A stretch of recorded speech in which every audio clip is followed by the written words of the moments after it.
So welcome all for joining us. My name is Tiago Martinho. I'm the Executive Director of the Wheeler Institute for Business and Development at the London Business School. So hello from London. I suspect we have people from all over the world. So it's lunchtime around here. So good morning, good afternoon, good evening to all of you. And I'm delighted to be here today with Giorgio Chiovelli. I'll introduce Giorgio properly, but in first place, just a welcoming word from the PSDRN webinar series. So this is a webinar series that has been running as usual for a number of years, and this year again. So every Friday or so, there is a very interesting webinar providing a focus on research for development. So today, the Wheeler Institute is honored to be hosting this session. So this will be a 1-hour webinar where Giorgio will do an introduction first, and we'll run a presentation. This must take around 40 minutes. And then we will have Q&A for 20 minutes. So all of you are very welcome to submit your questions throughout the webinar. You don't need to wait for the end. So the Q&A option is already available. So as soon as you have any questions, just feel free to write. I'll be moderating the Q&A, so we all have access to it. Also letting you know that the Wheeler Institute is one of the research institutes of the London Business School. We are focused on business as a force for development in the world. So looking at business beyond profit as a force for social impact, economical impact, environmental impact. And you can very welcome to visit our websites, our research portal, and have a look at the work we do. Giorgio has collaborated as a research fellow at London Business School and with the Wheeler Institute for a number of years. So it's very special for us to be hosting this webinar today. The title is Beefing Up the Service Sector, Commodity Exports to China and Production Networks Spillover. And Giorgio is an associate professor of economics at the Universidad de Montevideo. So hello for all of you joining from Uruguay. He obtained his PhD in economics from the Università di Bologna and is a former research fellow at London Business School. And I can talk more and more, but I thought I would let him do a proper introduction. So welcome again, everyone. I'll be here, but I'll switch off my camera for now. And now the floor is all yours, Giorgio, and looking forward to hearing your presentation. So thank you very much, Tiago. Let me, first of all, try to share my screen and let me know whether you can all see it. Give me 1 second. Yes. Okay, great. So let me just, let me just do that. Perfect. Okay, so as I was saying, thank you very much, Tiago, for the very kind words. It's always a pleasure to be back, even just virtually, at the London Business School and the Wheeler in particular. And also thank you for having me to the PSDRN network and all the partner involved.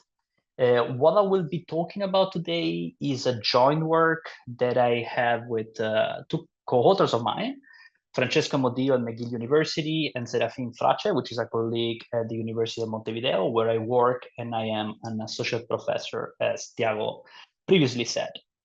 So before I start, I want to make two announcements or 2 disclaimers. Let me say like this. So this bunch of co-authors that you see here in the paper are also the founding partners of this Montreal and Montevideo Econ Lab that we call Mont Square, just to sound a little bit with the name of the 2 cities. And this is a joint initiative that we have done between the University of Montevideo and McGill University, the 2 departments of economics of both, where we basically try to foster economic research, especially devoted to employing administrative data sets. As you will see, one of the main sources that we will use in this paper comes from one of these agencies. And now the second disclaimer is that I have to thank, on behalf of all my co-authors, the superb collaboration that we and help that we had to do this paper through the Uruguayan Tax Authority, which is Spanish sound Dirección General Impositiva, without whom this paper could simply not exist. And also let me remind, because this is very important for us, given the objective of the institute that I just told you, this Mon Square, is that all the data that you will see presented today in this presentation have been anonymized by the Dirección General Impositiva and processed at their facilities. So no data has been actually extracted from this. And all the views that we'll express here are clearly not the one of the DFA, which is just responsible for effectively the data that we're using. Okay, so having said that, let me tell you a little bit about this paper, and let me try to motivate it as much as I can. So something that might be known to all of you, because this was one of the most important economic facts that we have been witnessing in the last 30 years, is the incredible rise of China in the global economy. So if you take the GDP per capita of China back in 1992 and you compare it to the level that you will see in 2022, this has represented an increase of 11 times the GDP per capita of the beginning of the period.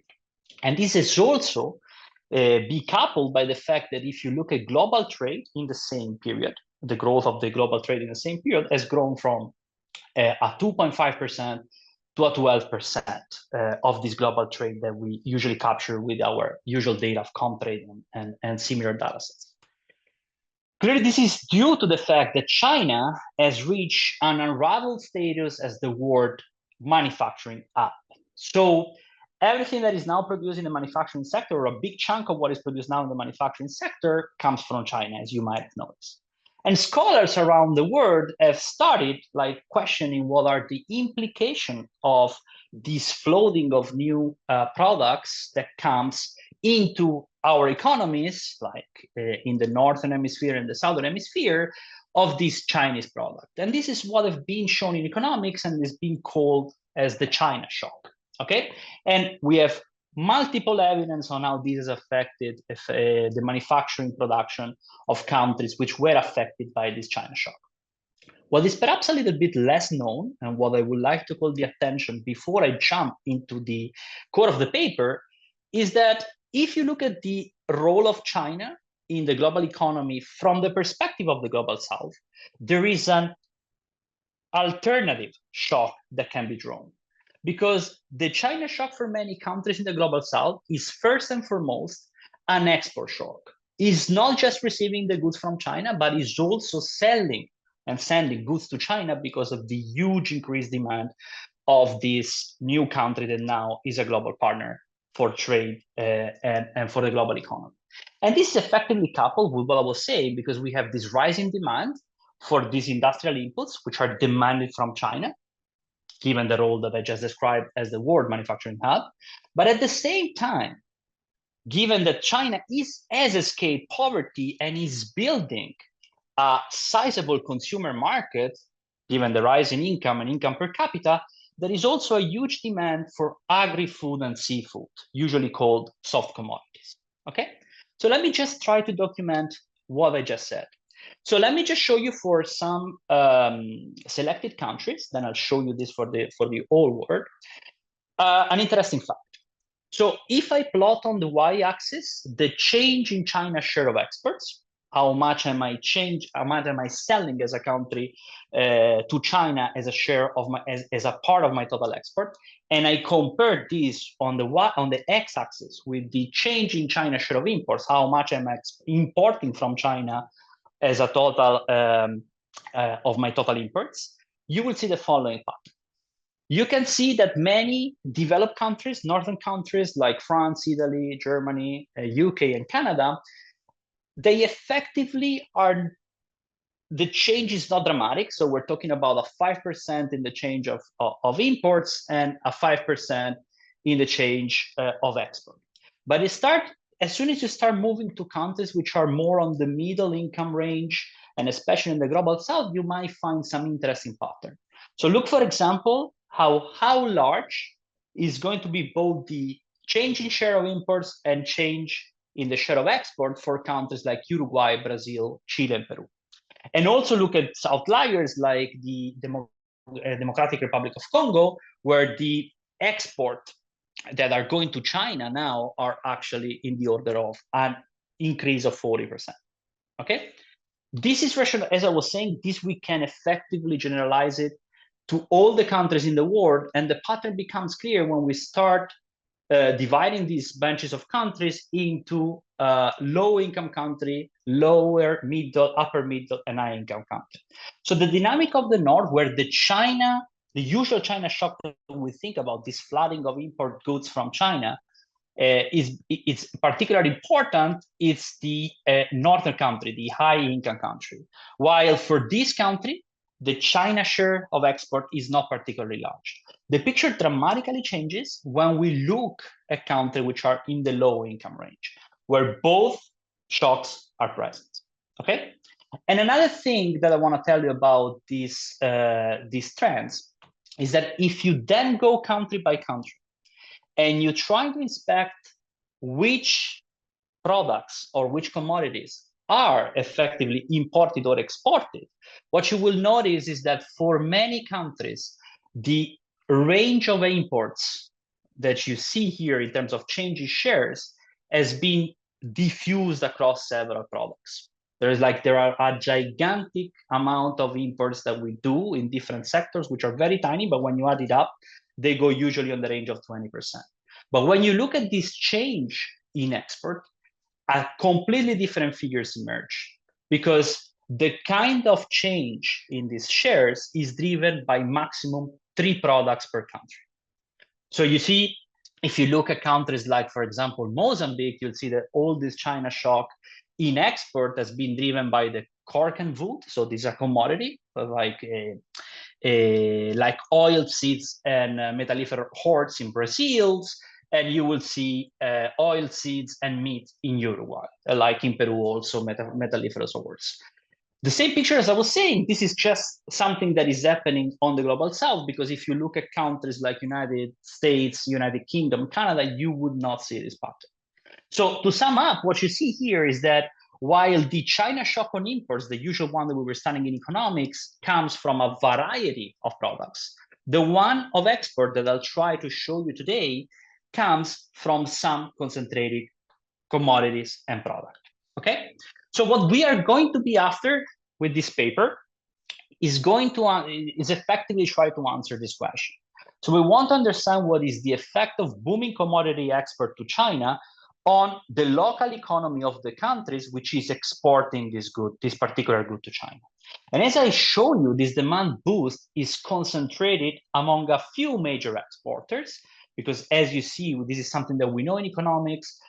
When you have commodity export, the number of exporters that export that commodity are usually very limited. So it's a short amount of exporter. But we do want to ask ourselves whether this demand boost, which is effectively catalyzed by this major exporter, how this demand surge spills over to other firms and sector in the domestic economy of the country which is exporting to China via the production network. Okay, and we want to try to say something about whether these spillovers, if present, are effectively slow down or accelerate structural change, so the departure from traditional sector like agriculture in terms of share of employment to non-agricultural sector as a result of this shock. Now, you might have already realized that I'm going to talk about something which is a specific commodity, and the specific commodity is going to be the commodity of beef exports, okay? And to do that, I'm going to focus on a country which is Uruguay. Perhaps is not the usual suspect of country that you might think of when you think about what are the implications of China in the global economy. But we think with Francesco and with Serafin that Uruguay is a great laboratory to study and to try to answer the kind of question that I've listed before. Because first of all, Uruguay is a small open economy, and second, is consistently throughout the last 25 years among the largest beef exporters in the world, ranking always on the 8th or 10th position. And it has witnessed, as many countries that I will show you before, a terrific growth of export of this particular sector, the beef sector, of export to China. Now, let me put some number on what terrific means. This is the graph that led us to write this paper. So if you plot on the y-axis, the value of beef export in millions of dollars, you would realize, once you plot this over time, that in 2006, China was a very insignificant commercial partner for Uruguay in terms of export of meat, effectively ranging and scoring $3.5 million. But if you project yourself in 2019, what you'll see, following the blue line that is plotted on this graph, is that just after 10 years after, or 13 years after, this number have risen to $1.13 billion, okay? And even more staggering so, because this is a phenomenon that has affected many countries in Latin America for this market, Brazil, Argentina, and Paraguay, other countries have been subject to this kind of shock, is that when you rationalize how many of the meat export has been affected by the shock for Uruguay, this goes to 60% of all the meat export. And this number effectively constitute 1.7% of the country's GDP. So this is a huge number for Uruguay, okay? And the other thing that you might appreciate is that Uruguay has always been a player on the market for beef exporting, because before the importance of China, you could already see that the export to the rest of the world were already quite important and are quite stable. So this suggests truly like kind of a doubling of the export of Uruguay at the end of the period due to this China shock. So this is what terrific means in this particular application. Now, let me be a little bit technical. There will be some point of the presentation and we'll unfortunately have to jump on some hopefully not too heavy notation.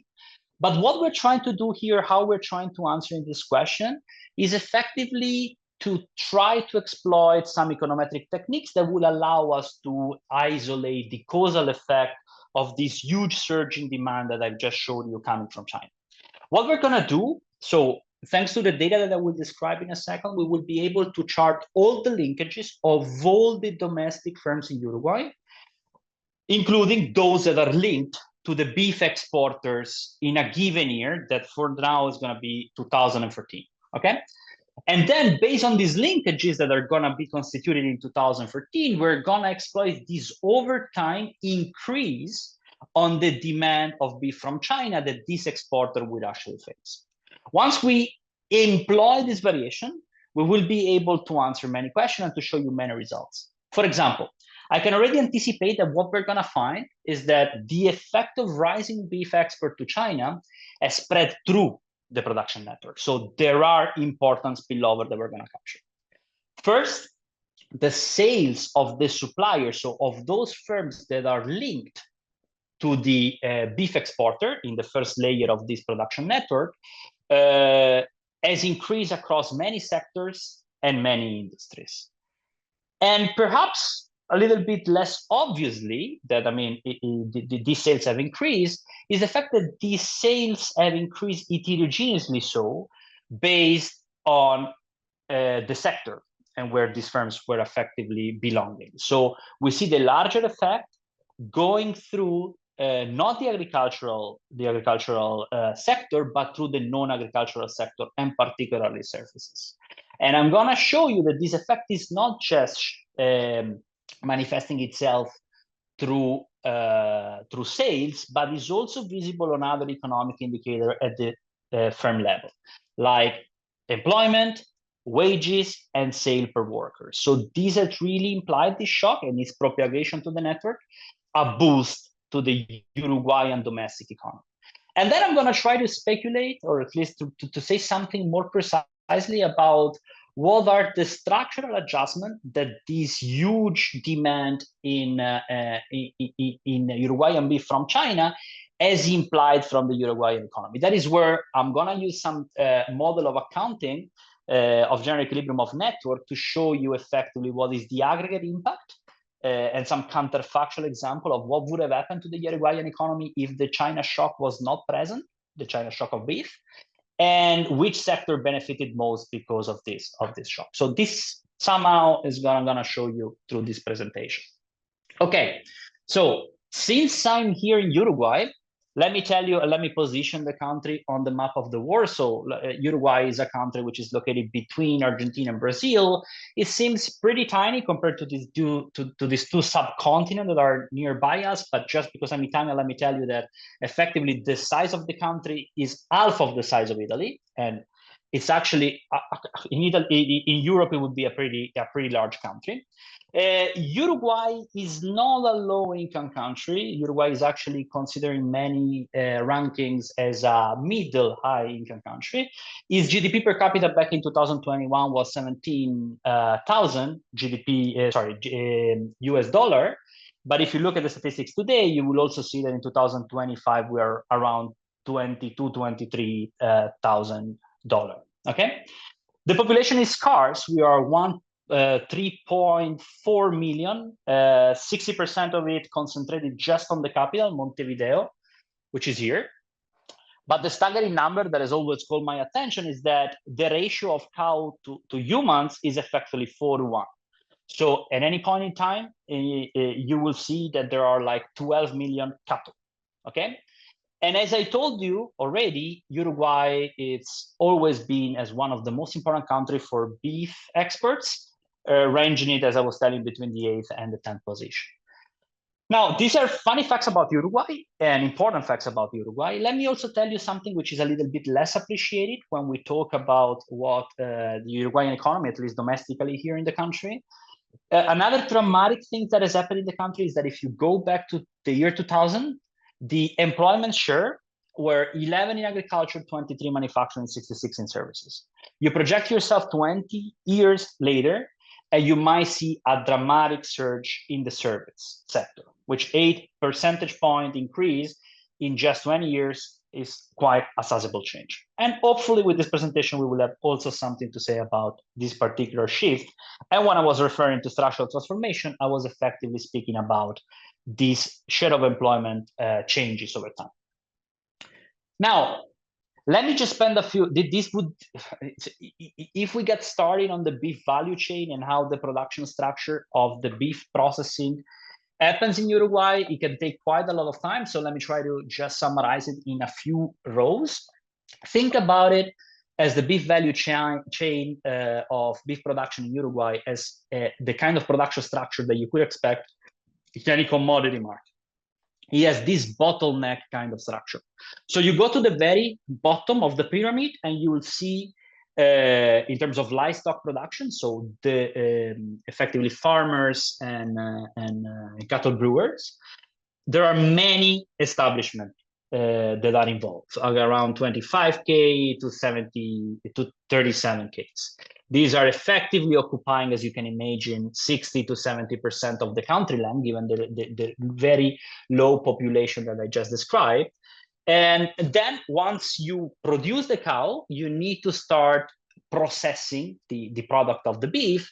And this is where the neck of the bottle is starting to eat, because it started to heat, because you'll see that we're passing from these thousands of numbers to just 33 establishments in 2022. And out of these 33 establishments, 17 plants accounts for 92% of the volume. Speaking again to the point that this concentration of a commodity is effectively just experienced by few firms that are exporting in the country. And then there is the commercialization part, which is given by, usual retail markets in domestically and so on. Okay.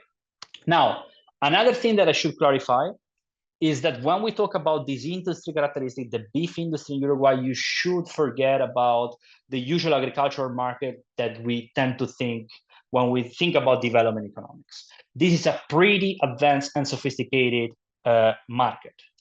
The first thing that I want to mention is that it has crazily rigorous, strict sanitary standards to export to markets in Europe, in China, and in the US. And to my surprise, it is also one of the most advanced traceability system. So this is an IT kind of device which is compulsory since 2010, where all the cows, all the cattle in Uruguay is traced electronically from birth to processing. You have a crazy amount of big data information on what happens to the cows, transaction, and so on and so forth. Something that we're not going to exploit in this paper, but just for you to know about the complexity of the sector. And another very important point is that this sector has a large idle capacity, which is estimated by many specific institutes here in Uruguay to be around 35–40%. Okay, so production can be increased quite fast in Uruguay. Okay, good. Then let me briefly tell you about the data that we're going to use, because remember, here we're after the propagation of the shock that is coming through these few firms into the domestic economy. So we need to get a snapshot of this domestic economy. And this is where the collaboration with the Dirección General Impositiva, the tax authority of Uruguay, has been particularly fruitful, and we're very thankful for it. So the kind of information that we have is any data that you might think about firms, formal firms in the country, that we can read through tax data. So we have firm registry with tax ID and the 5-digit sector code, so we know which firm is in which sector. We are able to trace all the transactions, so all the network of domestic firm relationship going from 2007 to 2019, which is going to be the end period of this analysis. We just decided to stop before COVID hit, at least like the Uruguayan economy for this particular paper. And this is effectively obtained through 3 main data sources: the usual VAT, which is a common feature to many tax systems in developed economies. And also we're gonna rely on this farming goods sale tax, which is very similar to the structure of the VAT, and is able to give us like the linkages of to the first layer of the livestock producers. Okay, then we're gonna have effectively the possibility of tracing all the sales and buys of all the large and medium firms in Uruguay and all their suppliers and buyers. Okay. Then we're gonna have balance sheet information coming from corporate tax filing. We're gonna have information on wages and on the numbers of employees in any given point in time, because we're gonna use employer-employees match data and transaction level custom data. These are not data that were at the DGI, so these are data which are effectively publicly available in Uruguay.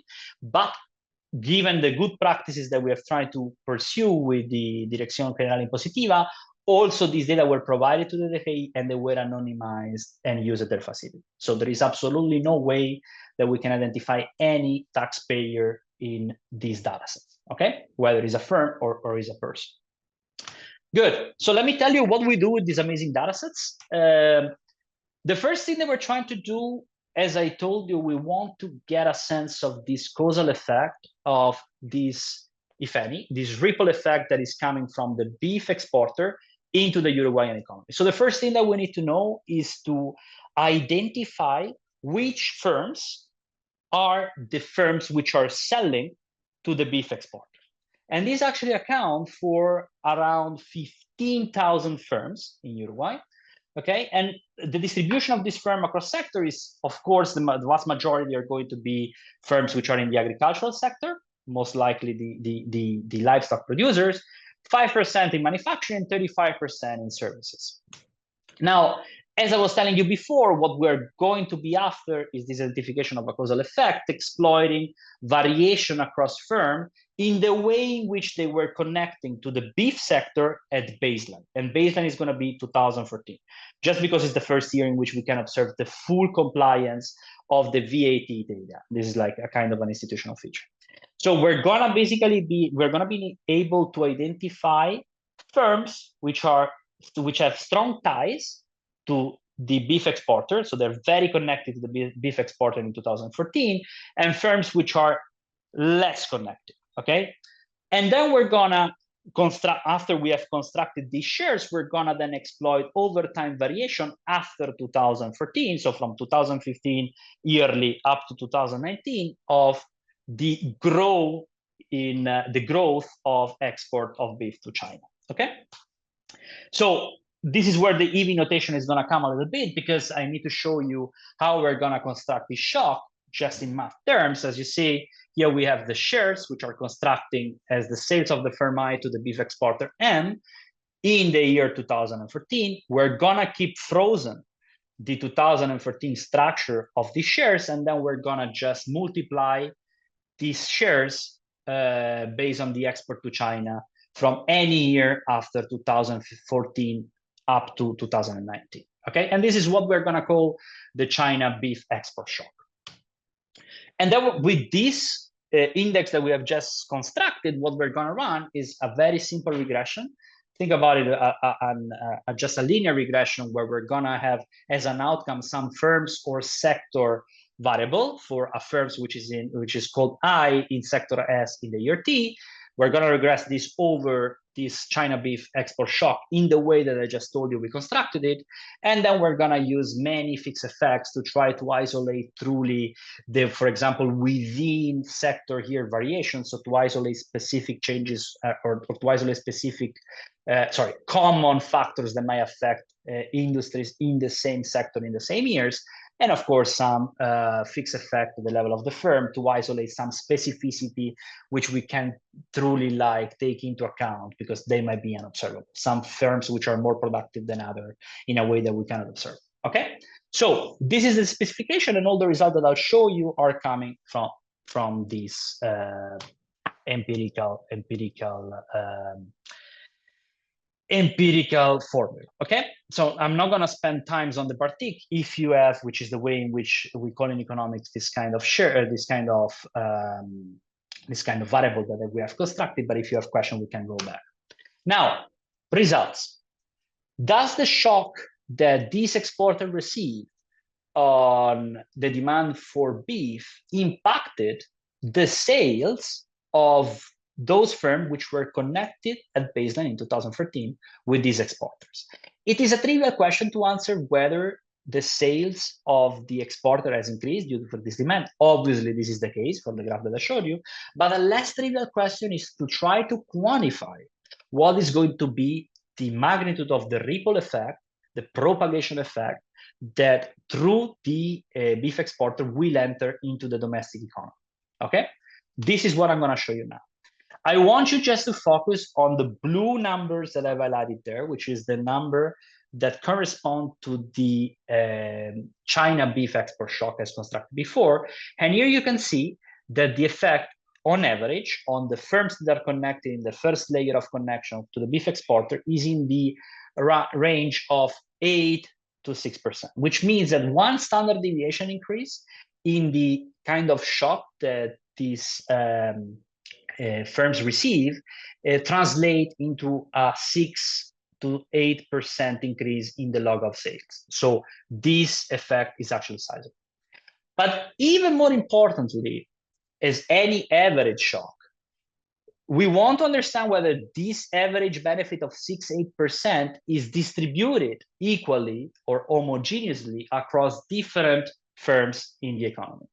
And this is not clearly what we observe, because if we start splitting the effect that I just showed you by size, the initial size of these firms which are connected to the business exporter, so the supplier of the business exporter, you'll see that the largest gain are for firms that in 2014 were actually smaller than other firms that were already connected in 2014. So the main effect, which is in the range of 10%, 8%, goes to small firm at baseline in 2014, okay?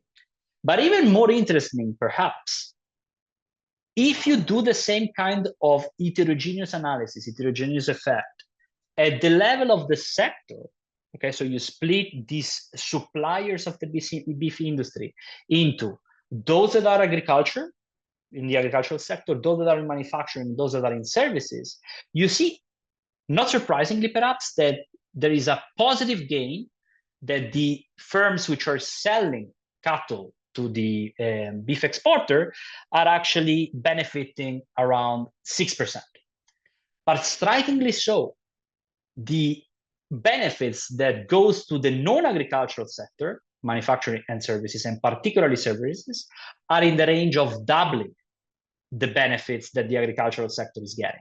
So there is a huge boost to the sales in services, okay? And perhaps even more surprisingly, when you disaggregate the service sector into industries, what you're gonna see is that there are large impacts into firms which are into information and communication, and into firms which are into real estate, retail, and transportation. It means that this boost from the exporter that is received to the domestic economy is channeled through partners that were selling to the beef exporter services that were effectively then used to increase the communication technology in response to this shock, to the real estate services to increase capacity, and also to increase logistics because of the huge number, and as you see in transportation, of cows that were actually needed to be processed and then be exported, okay? So this is kind of the first very interesting result that when Serafin, Francesco, and I were studying this, we were actually pretty amazed by this, okay? Then, is this something that is just visible on sales? So are we just somehow increasing what these firms are selling to this beef exporter, or can we see it manifested this big shock and the benefits of it into other economic variables at the firm's level? The question is yes, we can see it somewhere else. So let me show you the effect for the log employment, so how many individuals were employed on average in any firms, divided again by sector, agriculture, manufacturing, and services. Then I'm gonna go to the log of average wage, which is just the wage bill divided by the number of employed, and sales per worker, okay?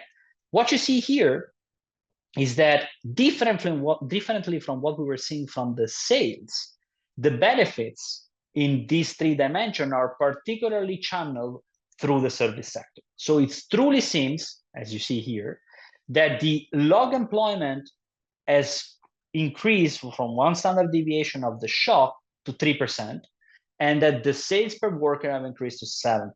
And this is actually a big impact because it also tells us that this is truly the economy booming, okay, through the service sector. Good. Then I also want to show you something else, because so far what I've been debating about, what I've been discussing about was just the first layer of connection. But what I've promised you is that I will give you insights on the network effects. So let me try to go as precise as possible with this reduced form idea in mind to the second layer. And how can I go to the second layer of the supplier? Well, let me see what these suppliers, so these firms in the first layer, are buying not from the beef exporter, but from other firms, which will effectively allow us to go to the second layer of the network, okay? And particularly so, let me show you something which is a little bit different than what I showed you before, because here in this graph, I'm pulling all the sellers, these 15,000 firms that are connected to the beef exporters, and I'm analyzing on average whether they are starting to buy more from firms which are not a beef exporter in other sectors. And what do you see here is that the firms that are connected to the beef exporter are demanding, because of the shock that they're receiving from China through the beef exporter, more services, okay? So they're actually buying more product from firms in the second layer, which are in the service sector. And we take this as evidence that truly the propagation of the effect through the network, even if it is entering through the agricultural sector and the processing of agricultural good commodity like beef, it's then diffusing in the economy through services, okay? So services are really the catalyst for getting the benefits of this shock into the Uruguayan economy, okay? Good. So just to summarize, let me tell you what I just showed you.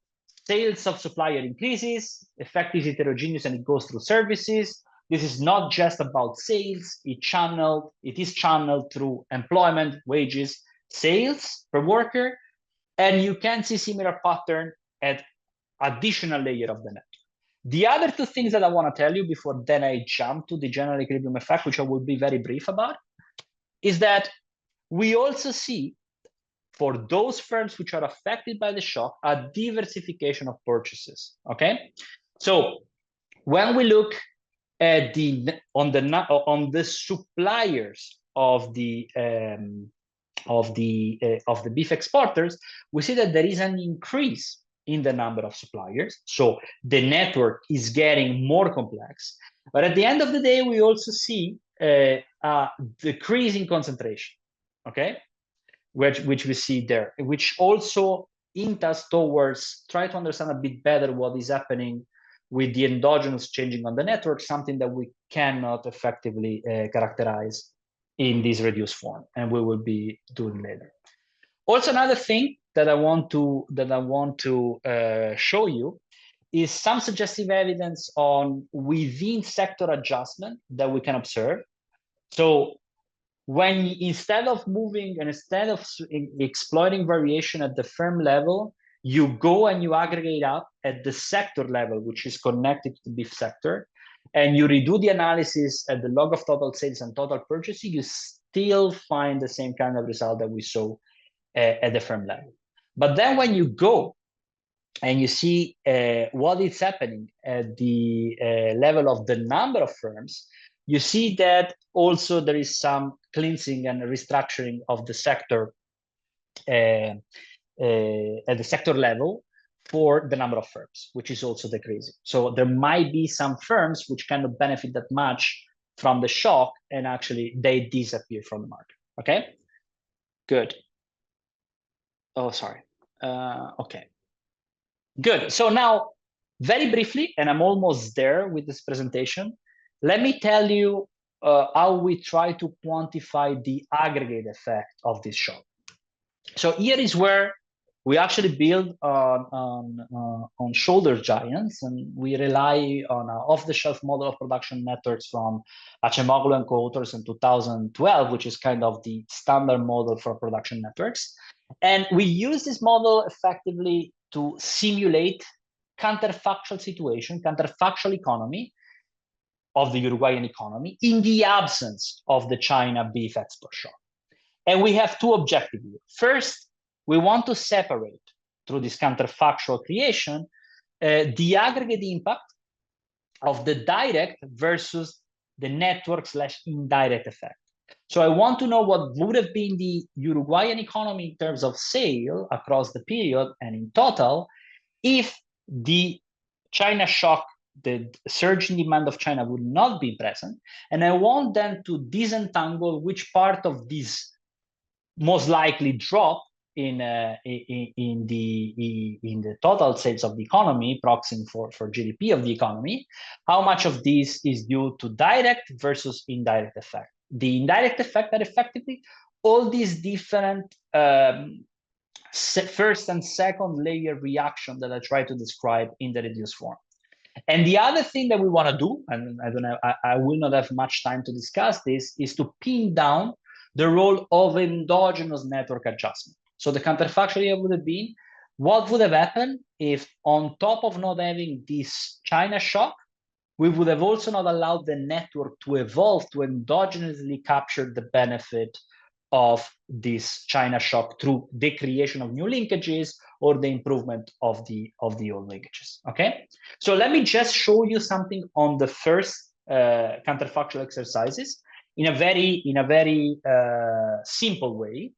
So when we compare, without going through the model or like the technicalities of this, but we can go if you want. When I check at the end of the period, what would have been the total sales in the Uruguayan economy with the China shock, and what would have been the total sales without the China shock, this drop is going to be of 1.8 percentage drop. Okay, and this percentage drop as a number that we can convert it to in US dollar, and overall the period, this would have been 5 billion US dollar, okay, at current prices. And interestingly, 1/3 of these $5 billion is driven to the fact that the indirect link benefits that I've tried to show you with the reduced form would have not been there. Okay, so all this service propagation or all this first layer propagation that I tried to show to show you before in the reduced form would have amounted for a lack of 1.6 billion US dollar over all the period. And you can clearly then divide all these different counterfactual in an yearly frequency, and clearly you see here the big outlier is the big year in which these benefits have been effectively internalized in the Uruguayan economy is 2008. So since I'm going out of time, let me just summarize what we have tried to do here with this paper, and let me also try to connect this paper with a literature that we think we're speaking to. So first of all, we have studied and documented the search of beef export from Uruguay to China and their impacts on the domestic economy of Uruguay. We have seen and documented large effects outside of agriculture, particularly for production services. There are large effects on service employment, wages, and sales per worker. And we've seen further propagation along the value chain via the supplier purchasing, especially on services, which, if you remember, when I try to show you the stylized fact of how the Uruguayan economy has changed from 2000 to 2020, here is what we're going towards. Part of this change might have been driven in response to this reaction to this China shock in the beef. Now, this is particularly important because this reopened the debate about this export-led growth, which was particularly important back in the days when we were talking about the Dutch disease kind of literature, right? So we were thinking that being particularly concentrated in commodities would have been detrimental for other economic activities in the another economic sector in the countries. But here, what we show with this paper, perhaps, is that there are potential complementarities for demand side due to income effect. So it's not true anymore when you have services as the IT and other services, which have some degree of tradability, okay, and it's not the usual air cutting kind of services that we were conceptualizing back in the days, but services now can be exported. This complementarity can actually arise. And if you go through the questions that Roderick is keep on asking himself, and rightly so, whether the future of developing countries lies in services, this, I think, is some evidence that shows that this growth driven by services can actually be channeled in an unusual way, but it can actually be there. So thank you very much. Here is our email. So if you want to contact us, please do. And very glad to have brought some beef to London. Let's try see whether we can beef up the discussion. Thank you. Thank you. Thank you very much, George. I mean, I must say that the title of this webinar is perhaps one of the most specific titles I've read for a while, but it's absolutely fascinating to see the wider impact of your research results and insights, on the Uruguayan economy. Really interesting. So I'm conscious of time. We have a number of questions, so I'll start cracking on. Sure. I'll start with some specific questions from Nicola Marinelli. Nicola is asking two questions, actually. So first one, how do you explain the big drop on manufacturing wages? And the second one, how do you explain that real estate sector purchases are negative when before we saw that the sector had a big positive impact? Okay, can you repeat the second? Because sure. I think I lost it. Yeah, I'll read it carefully. How do you explain that real estate sector purchases are negative when before we saw that the sector had a big positive impact? Oh, I see. Okay, so on the first question, so manufacturing is going down. So any result of manufacturing, and you should also perhaps appreciate it, and thanks, Nicola, for the questions. We don't have a lot of variation to be exploited in manufacturing. So out of the 15,000 linkages, the firms that are linked to the beef exporter, only 700 roughly are constructions. So I mean, this is a pretty capital intensive kind of sector, manufacturing. So I think that this might explain a little bit like the drop that we see in wages. So you just invest more on capital and you effectively swap one for the other, labor capital. This might explain what's happening, but again, take it with a grain of salt because everything there is a little bit shaky in terms of precision, in terms of. But thank you. The second stuff on real estate. Kind of goes in the same direction. So I think you're referring to the fact, and I think I can go back. I don't know whether I'm still sharing. Yes, I think I am. Let me see. I think you're referring to the graph where I was showing you the purchases of the, let me see, this year, right? So again, real estate services is negative, but is non-significant. So this means that perhaps the real estate that you remember was positive is that those were the sales of the real estate firms that were expanding the capacity of the beef exporter. Is a little bit less unclear whether a firm which is in the real estate itself should buy more for real estate. So this is also the other thing that happens. But again, having said that, bear in mind that this coefficient, which seems negative, is not significant. Okay, and then we have a sizable number of firms which are involved. Great, thank you very much. Thank you. A more broader question from Louise Guillouet. Louise is asking if why focus on beef? So I think you somehow replied to that before, but why focus on beef, and why couldn't you look at all Uruguayan firms exporting to China? Okay, so that's a very good question. Initially, that's exactly what we wanted to do, not just for China, but we wanted to do something more. And then, I mean,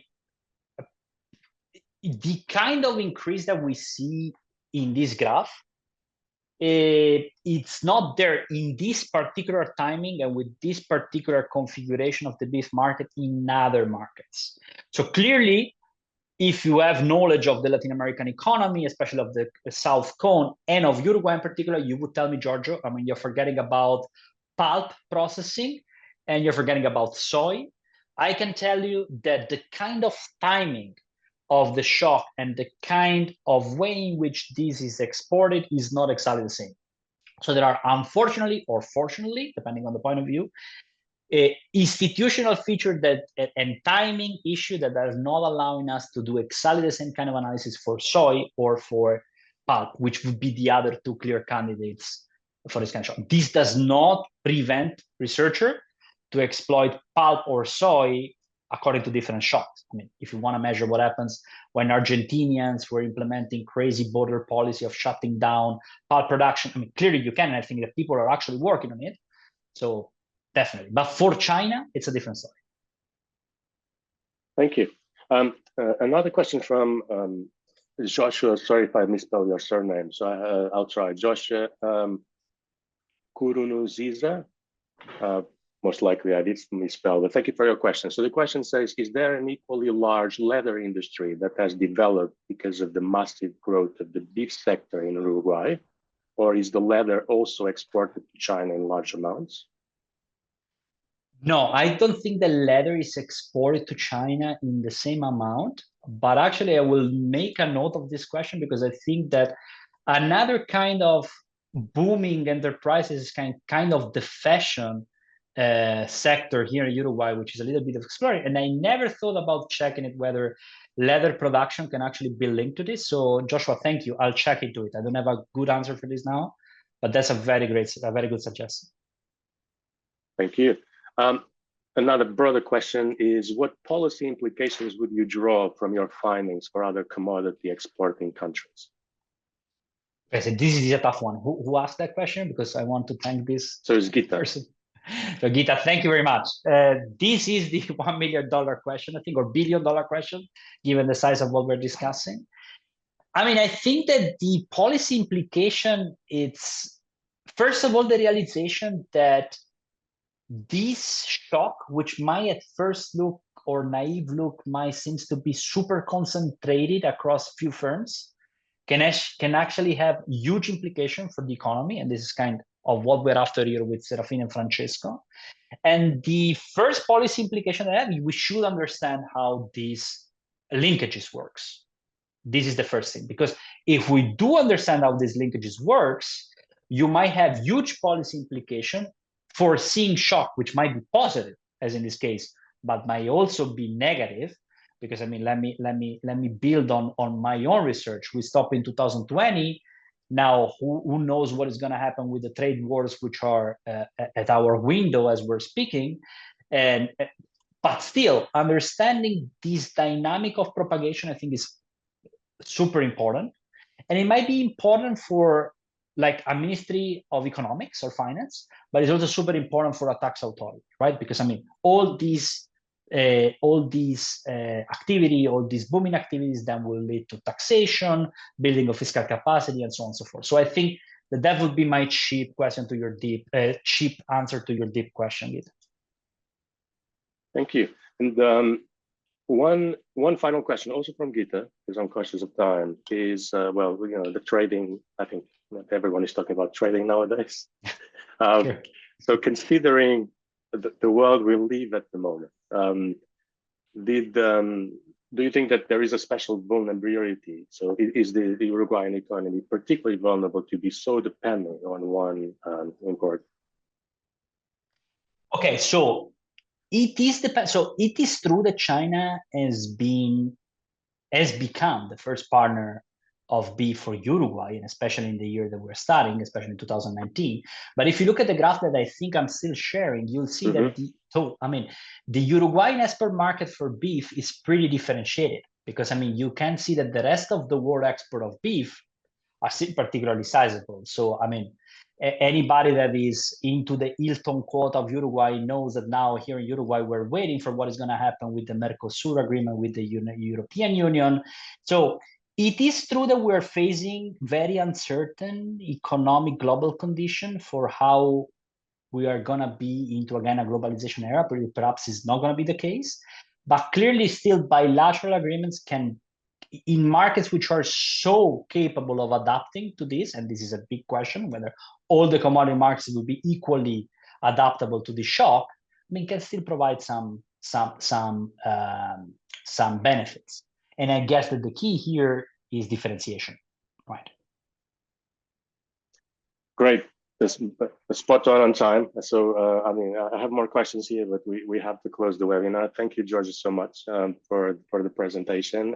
We will create some content out of this event, and we'll share with you at the Wheel Institute blog and through the PSTRM network.